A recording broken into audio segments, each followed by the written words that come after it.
ಇವತ್ತು ಎಲ್ಲರೂ ಏನ್ ಮಾತಾಡ್ತಾರೆ ಅಂತಂದ್ರೆ ಇಂಡಸ್ಟ್ರಿ ಮುಳುಗೋಯ್ತದೆ ಅಂತ. ಮುಳುಗಿಸ್ಬೇಡ್ರಪ್ಪ, ಎತ್ತರಪ್ಪ. ಲಕ್ಷಾಂತರ ಜನರ ಲೈಫ್ ಇದೆ ಕಣ್ರೆ, ಲಕ್ಷಾಂತರ ಜನರ ಜೀವನ ಇದೆ. ಬರೀ ನಾವು ಹೀರೋಯಿನ್ ಅಷ್ಟೇ ಎಲ್ಲ ಬದುಕಿಲ್ಲಿ, ಇದನ್ನ ಡಿಪೆಂಡ್ ಆಗಿ ಲಕ್ಷಾಂತರ ಜನ ಬದುಕ್ತಾ ಇದ್ದಾರೆ. ಯಾರೋ ಯೂನಿಟ್ ಪಾಯ್ಸು ಕೆಲಸ ಇಲ್ದೇನೆ ತಿಂಗಳಾನ್ಗಟ್ಲೆ ಅವ್ರ ಇಡೀ ಬದುಕು ಕಳೆದೋಗುತ್ತೆ. ಇದನ್ನೇ ನಂಬ್ಕೊಂಡು ಲಕ್ಷಾಂತರ ಜನಗಳು ಬದುಕ್ತಾ ಇದ್ದಾರೆ. ನೀವು ಎಷ್ಟು, ನಾನು ಹೇಳ್ತಾ ಇರೋದು, ಕೆಲವರೆಲ್ಲ ಸಿನಿಮಾಗಳ ಬಗ್ಗೆ, ಯಾವುದೋ ಸಿನಿಮಾಗಳ ಬಗ್ಗೆ ಎಲ್ಲೋ ಕೂತು ಏನೋ ನೆಗೆಟಿವ್ ಮಾಡ್ತಾ ಇರ್ತಾರಲ್ಲ ಸೋಷಿಯಲ್ ಮೀಡಿಯಾಗಳಲ್ಲಿ. ಎಷ್ಟು ಜನರು ಬದುಕಿದೆ, ಎಷ್ಟು ವರ್ಷಗಳಿಂದ ಕಟ್ಟಿರೋ ಇಂಡಸ್ಟ್ರಿ ಗೊತ್ತಾ ಇದು? ಇದು ಮುಗಿದೋಗುತ್ತೆ ಅಂತಂದಾಗ ನಮಗೆ ಎಷ್ಟು ಬೇಜಾರಾಗುತ್ತೆ, ಎಷ್ಟು ನೋವಾಗುತ್ತೆ ಗೊತ್ತಾ? ಇದು ಮುಗಿಸ್ಬಾರ್ದು. 100% ಸೆಕೆಂಡ್ ಹಾಫ್ ಚೆನ್ನಾಗಿರುತ್ತೆ. ಮದರ್ ಪ್ರಾಮಿಸ್ ಚೆನ್ನಾಗಿದೆ ಅಂತ ಸಿನಿಮಾ, ಅಫ್ಕೋರ್ಸ್ ನೋಡಿದವ್ರು ಇಲ್ಲೇ ಇದ್ದಾರೆ. ಕರಾವಳಿ ಬರ್ತಾ ಇದೆ, ಅಫ್ಕೋರ್ಸ್ ನಮ್ಮ ಅಯೋಗ್ಯ 2 ಬರ್ತಾ ಇದೆ. ಅಲ್ಲಿಂದ ಇನ್ನು ತುಂಬಾ ಸಿನಿಮಾಗಳ ಸಾಲ ಇದೆ. ಇಲ್ಲಿಂದ ಎದ್ದೇಳುತ್ತೆ ಇಂಡಸ್ಟ್ರಿ. ಒಂದು 6 ತಿಂಗಳು ಹಿಂಗಾಗಿದ ತಕ್ಷಣ ಮುಳುಗೋಯ್ತು ಅಂತಲ್ಲ. ಅಫ್ಕೋರ್ಸ್ ನಮ್ಮ ಲೈಫಲ್ಲೂ ಸೋಲು ಗೆಲುವುಗಳೆಲ್ಲ ನೋಡ್ತಾನೆ ಇದೀವಿ, ಮತ್ತೆ ಬರ್ತೀವಿ. ನೀವೇ ಬೆನ್ನು ತಟ್ಟಬೇಕು. ಯಾರು ತಟ್ತಾರೆ ಮತ್ತೆ ಬೆನ್ನ? ನೀವು ನಮ್ಮವರಾಗಿ, ನಮ್ಮ ಜನಗಳಾಗಿ ನೀವೇ ಬೆನ್ನು ತಟ್ಟಿಲ್ಲ ಅಂದ್ರೆ ನಮ್ಮನ್ನ ಯಾರು ತಟ್ತಾರೆ? ಆಮೇಲೆ ನಮ್ಮನ್ನ ನೋಡ್ಕೊಂಡು ನೀವು ನಕ್ಕರೆ ನಿಮ್ಗೇನು ಪ್ರಯೋಜನ ಇಲ್ಲ. ನಿಮ್ಮನ್ನ ನೋಡಿ ನೀವು ನಕ್ಕಂಗೆ. ಅದು ಯಾಕೆ ಗೊತ್ತಾ? ನಾವು ನಿಮ್ಮ ಇಂಡಸ್ಟ್ರಿ ಅವರು, ಕನ್ನಡ ಇಂಡಸ್ಟ್ರಿ ಅವರು. ಹೌದು, ಸಮ್ಟೈಮ್ಸ್ ಬರುತ್ತೆ, ಅಪ್ ಅಂಡ್ ಡೌನ್ಸ್ ಆಗುತ್ತೆ. ಈಗ ಏನಾಗಿದೆ ಗೊತ್ತಾ? ಒಂದು ಸತ್ಯ, ಎಲ್ಲ ಹೀರೋಗಳು 2 ಸಿನಿಮಾ ಮಾಡ್ಲೇಬೇಕು ಇಂಡಸ್ಟ್ರಿ ಉಳಿಬೇಕು ಅಂದ್ರೆ. ಆ ಸಿಚುವೇಶನ್ ಇದೆ. ಹೌದು, 2 ಸಿನಿಮಾ ಮಾಡ್ಬೇಕು ಎಲ್ರು. ಹಾಗಾಗಿ ನಿಮ್ಮೆಲ್ಲರ ಸಪೋರ್ಟ್ ಇರಲಿ. ನಮ್ಮನ್ನ ನಾವೇ ಕಾಲೆಳ್ಕೊಂಡು, ನಮ್ಮ ಇಂಡಸ್ಟ್ರಿ ನಾವೇ ಕಾಲೆಳ್ಕೊಂಡು ಅಯ್ಯೋ ಹಿಂಗಾಗೋಯ್ತು ಅಂತ ನಗದ್ ಬೇಡ. ಯಾಕಂದ್ರೆ ನಾವೆಲ್ಲರೂ ಅನ್ನ ತಿಂದಿದ್ದೀವಿ ಇಂಡಸ್ಟ್ರಿಯಿಂದ, ನಾವೆಲ್ಲರೂ ಪಾಲ್ದಾರ್ರೆ. ಪ್ರತಿಯೊಬ್ಬ ನಿರ್ಮಾಪಕರು ಎಲ್ಲರಿಗೂ ದುಡ್ಡು ಕೊಟ್ಟಿದ್ದಾರೆ, ಮೀಡಿಯಾದವ್ರದ್ದು ಹಿಡಿದು ಪ್ರತಿಯೊಬ್ಬರಿಗೆ, ನನಗೆ, ನಿಮ್ಗೆ ಎಲ್ರಿಗೂ ಸಂದಿದೆ. ಕನ್ನಡ ಚಿತ್ರರಂಗದಿಂದ ಎಲ್ಲರೂ ತಿಂದಿದ್ದೀವಿ ನಾವು. ನಮ್ಮೆಲ್ಲರ ಕರ್ತವ್ಯ ಇಂಡಸ್ಟ್ರಿ ಉಳಿಸ್ಬೇಕಾಗಿರೋದು, ಸಿನಿಮಾಗಳನ್ನ ಗೆಲ್ಸ್ಬೇಕಾಗಿರೋದು. ಬರೀ ನಮ್ದಲ್ಲ, ನಿಮ್ದಲ್ಲ, ಜನಗಳದ್ದು, ನಂದು, ಜನಗಳಿಗೆ ಏನ್ ಕೊಟ್ಟಿದ್ದೀವಿ? ಹೌದು, ಅಷ್ಟು ವರ್ಷ 100 ವರ್ಷ ಎಂಟರ್ಟೈನ್ಮೆಂಟ್ ಕೊಟ್ಟಿಲ್ವಾ ಇಂಡಸ್ಟ್ರಿ? ಸಮಾಜ ಪರಿವರ್ತನೆ ಮಾಡಿಲ್ವಾ ಎಷ್ಟೋ ಸಿನಿಮಾಗಳು? ಅಣ್ಣವರಂತ ಒಬ್ಬ ಅದ್ಭುತ ವ್ಯಕ್ತಿನ ಕೊಟ್ಟಿಲ್ವಾ ಈ ನಾಡಿಗೆ? ಎಷ್ಟು ಜನ ಕಲಾವಿದರನ್ನು ಕೊಟ್ಟಿಲ್ಲ? ಎಷ್ಟು ಜನ ಕಲಾವಿದ ಹೊಟ್ಟೆ ತುಂಬಿದೆ? ಎಷ್ಟು ಜನ ಯೂನಿಟ್ ಬಾಯ್ಸ್ ಆಗ್ಬೋದು, ವರ್ಕರ್ಸ್ ಆಗ್ಬೋದು, ಎಷ್ಟು ಜನರ ಹೊಟ್ಟೆ ತುಂಬಿದೆ ಇದರಿಂದ?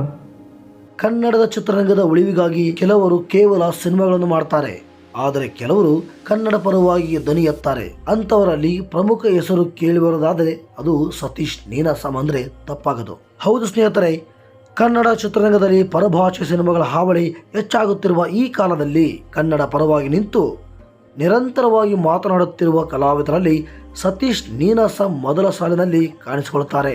ಯಾಕೆಂದರೆ ಸ್ನೇಹಿತರೆ, ನಮ್ಮ ಭಾಷೆಯ ಸಿನಿಮಾಗಳಿಗೆ ಅವಕಾಶಕ್ಕಾಗಿ ಹೋರಾಡಬೇಕಾಗುವ ಪರಿಸ್ಥಿತಿ ಬರಬಾರದು ಎಂಬುದು ಅವರ ಸ್ಪಷ್ಟ ನಿಲುವಾಗಿದೆ. ಕೆಲವು ವರ್ಷಗಳ ಹಿಂದೆ ತಮ್ಮ ಅಯೋಗ್ಯ ಸಿನಿಮಾ ಉತ್ತಮ ಪ್ರದರ್ಶನ ಕಾಣುತ್ತಿದ್ದ ಸಮಯದಲ್ಲೇ ಅನೇಕ ಮಲ್ಟಿಪ್ಲೆಕ್ಸ್ಗಳು ಕನ್ನಡ ಸಿನಿಮಾಗಳಿಗೆ ಸೂಕ್ತ ಪ್ರದರ್ಶನದ ಅವಕಾಶ ನೀಡದ ಪರಭಾಷೆ ಚಿತ್ರಗಳಿಗೆ ಹೆಚ್ಚು ಆದ್ಯತೆ ನೀಡುತ್ತಿರುವ ಬಗ್ಗೆ ಅವರು ಬಹಿರಂಗವಾಗಿ ಅಸಮಾಧಾನ ವ್ಯಕ್ತಪಡಿಸಿದ್ದರು. ಅವರ ಪ್ರಶ್ನೆ ಒಂದೇ: ಕನ್ನಡದ ನೆಲದಲ್ಲಿ ಕನ್ನಡ ಸಿನಿಮಾಗಳಿಗೆ ಪರದೆ ಸಿಗದಿದ್ದರೆ ಕನ್ನಡ ಚಿತ್ರರಂಗ ಭವಿಷ್ಯ ಹೇಗೆ ಬೆಳೆಯುತ್ತದೆ?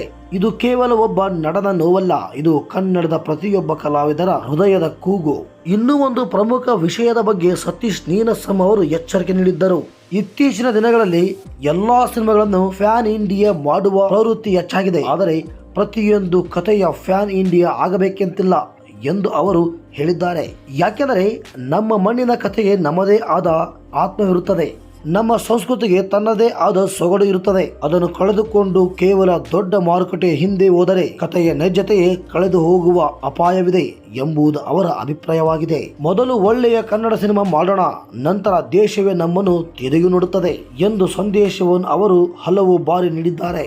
ಇತ್ತೀಚೆಗೆ ಬಿಡುಗಡೆಯಾದ ದಿ ರೈಸ್ ಆಫ್ ಅಶೋಕ ಚಿತ್ರದ ಬಗ್ಗೆ ಮಾತನಾಡಿದರು. ಇದೇ ಮಾತನ್ನು ಪುನರ್ಸಾರಿ ಹೇಳಿದ್ದಾರೆ. ಎಷ್ಟೋ ಜನ ಹೊಸ ಪ್ರತಿಭೆಗಳು ಇವತ್ತು ಲಕ್ಷಾಂತರ ಜನ ಒಂದು ಆಡಿಷನ್ ಅಂದ್ರೆ ಲಕ್ಷಾಂತರ ಜನ ಕಳಿಸ್ತಾರೆ. ಅವರೆಲ್ಲ ಕ್ಯೂ ಅಲ್ಲಿ ಇದ್ದಾರೆ ಮುಂದಕ್ಕೆ ಹೋಗ್ಬೇಕು ಅಂತ, ಅವರೆಲ್ಲ ಕಾಯ್ತಾ ಇದ್ದಾರೆ. ಅವ್ರಿಗೂ ಬೆಳೆಸಿ ಮುಂದಕ್ಕೆ ಕೊಡ್ಬೇಕು ಇಂಡಸ್ಟ್ರಿನ ನಾವು. ಎಲ್ಲರೂ ಬದುಕಿದೆ, ಯೋಚನೆ ಮಾಡಿ. ಎಲ್ಲರೂ ಇವತ್ತು ಸಿನಿಮಾ ಮಾಡ್ತಾ ಇದಾರೆ, ಸೋಲ್ತಾ ಇದಾರೆ, ಎಲ್ಲ ಬಂದ್ ಕೂತ್ಕೊಂಡು ಮೀಡಿಯಾ ಮುಂದ್ಗಡೆ ನಾನು ಸಿನಿಮಾ ಸೋಲ್ತು, ನಂದು ಅಷ್ಟು ಆಯ್ತು, ಸಿನಿಮಾ ಮಾಡಬೇಡಿ ಅಂತ ಹೇಳ್ತಾ ಇದ್ರೆ, ಗೆಲ್ತಾ ಇರೋ ಸಿನಿಮಾಗಳು ಇದೆ ತಾನೆ. ನಾನು ಗೆದ್ದಿದ್ದೀನಿ, ಇಷ್ಟು ದುಡ್ಡು ಮಾಡಿ, ಇನ್ನೊಂದು ಇಷ್ಟು ಸಿನಿಮಾ ಮಾಡ್ರಪ್ಪ ಅಂತ ಹೇಳ್ಬೇಕು ತಾನೆ. ಎಲ್ಲ ಬಂದು ಮೀಡಿಯಾ ಮುಂದ್ಗಡೆ ಕೂತ್ಕೊಂಡು ಏನಂದ್ರೆ, ಆಯ್ತು ನನ್ನ ಸಿನಿಮಾ ಸೋಲ್ತು, ಇಷ್ಟು ಹೋಯ್ತು ನನ್ನ ಸಿನಿಮಾ. ಹೌದಪ್ಪ, ನಿನಗೆ ಗೊತ್ತಿರಲ್ವಾ ಸಿನಿಮಾ ಸೋಲುತ್ತೆ ಗೆಲ್ಲುತ್ತೆ ಅಂತ? ಮತ್ತೆ ಯಾಕೆ ಸಿನಿಮಾ ಮಾಡಿದೆ ನೀನು? ಆ ನಂಬಿಕೆ ಗೊತ್ತಿಲ್ಲ ಅಂದ್ಮೇಲೆ ಸ್ಟಡಿ ಮಾಡು, ಎಜುಕೇಶನ್ ತಗೋ, ಸಿನಿಮಾದಲ್ಲಿ ಕೆಲಸ ಮಾಡು, ಆಮೇಲೆ ಬಾ. ಇದಾರೆ ನನ್ನ ಎದುರುಗಡೆ ಸುಪ್ರೀತ್ ಅವ್ರ ಪ್ರೊಡ್ಯೂಸರ್, ಸಕ್ಸಸ್ಫುಲ್ ಪ್ರೊಡ್ಯೂಸರ್ ಇದ್ದಾರೆ. ಕೇಳಿ 10 ಸಿನಿಮಾಗಳು ಡಿಸ್ಟ್ರಿಬ್ಯೂಟ್ ಮಾಡಿದ್ದಾರೆ, ಎಲ್ಲದರಲ್ಲೂ ಪ್ರಾಫಿಟ್ ಮಾಡಿದ್ದಾರೆ. ಯಾಕೆ ಆಗ್ತಾ ಇದೆ? ನಿಮ್ಗೆ ಎಜುಕೇಶನ್ ಬೇಕು, ಸಿನಿಮಾ ಅಂದ್ರೆ ಬರೀ ದುಡ್ಡು ಹಾಕೋದಷ್ಟೇ ಸಿನಿಮಾ ಅಲ್ಲ. ಸಿನಿಮಾ ಕಥೆ ಗೊತ್ತಾಗಬೇಕು ನಿಮಗೆ, ಸಿನಿಮಾ ಮೇಕಿಂಗ್ ಗೊತ್ತಾಗಬೇಕು. ಸಿನಿಮಾ ಗೊತ್ತಾದ್ರೇನೆ ಆಮೇಲೆ ನೀವು ಪ್ರೊಡ್ಯೂಸ್ ಮಾಡ್ಬೇಕು ಸಿನಿಮಾ. ಇಲ್ಲಾಂದ್ರೆ ನೀವು ಮಾಡೋದೇನಾಗ್ತಾ ಇರುತ್ತೆ ಗೊತ್ತಾ, 10 ಜನ ಪ್ರೊಡ್ಯೂಸರ್ ಹಿಂದಕ್ಕೆ ಹೆಜ್ಜೆ ಹಿಡ್ಕೊಂಡು ಹೋಗ್ತಾ ಇರ್ತಾರೆ. ನಮಗಲ್ಲ, ಯಾರು ಹೊಸ ಹುಡುಗರು ಸಿನಿಮಾ ಮಾಡೋರು 10 ಜನ ಹಿಂದಕ್ಕೆ ಹೋಗ್ತಾರೆ. ಎಲ್ಲಿಗೆ ಹೋಗುತ್ತೆ ಇಂಡಸ್ಟ್ರಿ? ತಮಿಳು, ತೆಲುಗು, ಮಲಯಾಳಮಲ್ಲಿ ಬಂದಾಗ ಹೊಗಳ್ಕೊಂಡು ಅದನ್ನ ಪೋಸ್ಟ್ ಮಾಡ್ಕೊಂಡು ಶೇರ್ ಮಾಡ್ಕೊಂಡು ಒದ್ದಾಡ್ಬೇಕಾದ್ರೆ, ಕನ್ನಡ ಸಿನಿಮಾ ಒಳ್ಳೆ ಸಿನಿಮಾ ಬಂದಾಗ ಯಾರು ಪೋಸ್ಟ್ ಮಾಡ್ತಾರ? ಅದೇ ನಮ್ಮ ಕಾಲೆಲ್ಲ ಕಾಯ್ತಾ ಇರ್ತಾರೆ. ಇವನ್ ಸೋಲ್ ಸಿನಿಮಾ ನೆಕ್ಸ್ಟ್ ಆಗಸ್ಟ್ 14 ಅಲ್ವಾ, ನೋಡ್ತೀನಿ ಮಗನ ನೀನ್ ಏನ್ ತಪ್ಪಾಗ್ತಾ ಇದ್ಯಾ, ನಾನು ಇವತ್ತು ಮಾತಾಡ್ತಾ ಇದ್ದೀನಲ್ವಾ, ಅದು ಕಮೆಂಟ್ ಹೋಗ್ತಾ ಇರುತ್ತೆ ಕೆಳಗಡೆ. ಇಷ್ಟೆಲ್ಲ ಮಾತಾಡ್ತಾ ಕಾನ್ಸಲ್ಲಿ ನೋಡ್ತೀನಿ ಇರುಗುರು ಅದೇನ್ ದಬ್ಬಾಕಿದೆ ಆಗಸ್ಟ್ 14. ಬೇಡ ಗುರು, ನಾನು ನಿಮ್ಮವನೇ, ನನ್ನ ಹತ್ರ ಯಾಕೆ ದ್ವೇಷ? ಕನ್ನಡದ ನೆಲದ ಕಥೆಯನ್ನು ಗುಣಮಟ್ಟದಿಂದ ಹೇಳಿದರೆ ಕೇವಲ ಕನ್ನಡಿಗರು ಮಾತ್ರವಲ್ಲ, ಬೇರೆ ಭಾಷೆಯ ಪ್ರೇಕ್ಷಕರು ನಮ್ಮ ಸಿನಿಮಾಗಳನ್ನು ಪ್ರೀತಿಸುತ್ತಾರೆ ಎಂದು ಅವರು ವಿಶ್ವಾಸದಿಂದ ವ್ಯಕ್ತಪಡಿಸಿದ್ದಾರೆ. ಸ್ನೇಹಿತರೆ, ಇಂದು ಕನ್ನಡ ಚಿತ್ರರಂಗ ವಿಶ್ವಮಟ್ಟದಲ್ಲಿ ಗುರುತಿಸಿದೆ. KGF, ಕಾಂತಾರ, 777, ಚಾರ್ಲಿ ಇಂತಹ ಸಿನಿಮಾಗಳು ಕನ್ನಡದ ಶಕ್ತಿಯನ್ನು ಜಗತ್ತಿಗೆ ಪರಿಚಯಿಸಿದೆ. ಆದರೆ ಆ ಯಶಸ್ಸಿನ ಹಿಂದೆ ಒಂದು ದೊಡ್ಡ ಪ್ರಶ್ನೆ ಇನ್ನೂ ಉಳಿದಿದೆ. ನಮ್ಮ ನೆಲದಲ್ಲಿ ನಮ್ಮ ಭಾಷೆಯ ಸಿನಿಮಾಗಳಿಗೆ ನಾವು ಸಾಕಷ್ಟು ಬೆಂಬಲ ಕೊಡುತ್ತಿದ್ದೇವೆಯೇ? ಸತೀಶ್ ನೀನಾಸಂ ಅವರ ಈ ಮಾತುಗಳು ಕೇವಲ ಚಿತ್ರರಂಗಕ್ಕೆ ಮಾತ್ರವಲ್ಲ, ಪ್ರತಿಯೊಬ್ಬ ಕನ್ನಡಿಗರಿಗೂ ಇದು ಒಂದು ಎಚ್ಚರಿಕೆಯ ಸಂದೇಶವಾಗಿದೆ. ಯಾಕೆಂದರೆ ಭಾಷೆ ಉಳಿದರೆ ಸಂಸ್ಕೃತಿ ಉಳಿಯುತ್ತದೆ, ಸಂಸ್ಕೃತಿ ಉಳಿದರೆ ಗುರುತು ಉಳಿಯುತ್ತದೆ, ಗುರುತು ಉಳಿದರೆ ನಮ್ಮ ಅಸ್ತಿತ್ವ ಉಳಿಯುತ್ತದೆ. ಹಾಗಾಗಿ ಕನ್ನಡ ಸಿನಿಮಾವನ್ನು ಕೇವಲ ಸಿನಿಮಾ ಎಂದು ನೋಡಬೇಡಿ. ಅದು ನಮ್ಮ ಭಾಷೆಯ ಧ್ವನಿ, ನಮ್ಮ ಮಣ್ಣಿನ ಹೆಮ್ಮೆ, ನಮ್ಮ ಸಂಸ್ಕೃತಿಯ ಪ್ರತಿಬಿಂಬ. ಜೈ ಕನ್ನಡ, ಜೈ ಕರ್ನಾಟಕ. ಈ ಮಾಹಿತಿ ನಿಮಗೆ ಇಷ್ಟವಾದರೆ ದಯವಿಟ್ಟು ನಮ್ಮ ಚಾನಲ್ಗೆ ಸಬ್ಸ್ಕ್ರೈಬ್ ಮಾಡಿಕೊಳ್ಳಿ ಮತ್ತು ವಿಡಿಯೋ ಇಷ್ಟ ಆದರೆ ಲೈಕ್, ಶೇರ್ ಮಾಡೋದನ್ನು ಮರಿಬೇಡಿ. ಸಿಗೋಣ ಮತ್ತೊಂದು ವಿಶೇಷವಾದಂತಹ ವಿಡಿಯೋದಲ್ಲಿ. ಅಲ್ಲಿವರೆಗೂ ಎಲ್ಲರಿಗೂ ಒಂದು ಸ್ಮಾಲ್ ಬ್ರೇಕ್.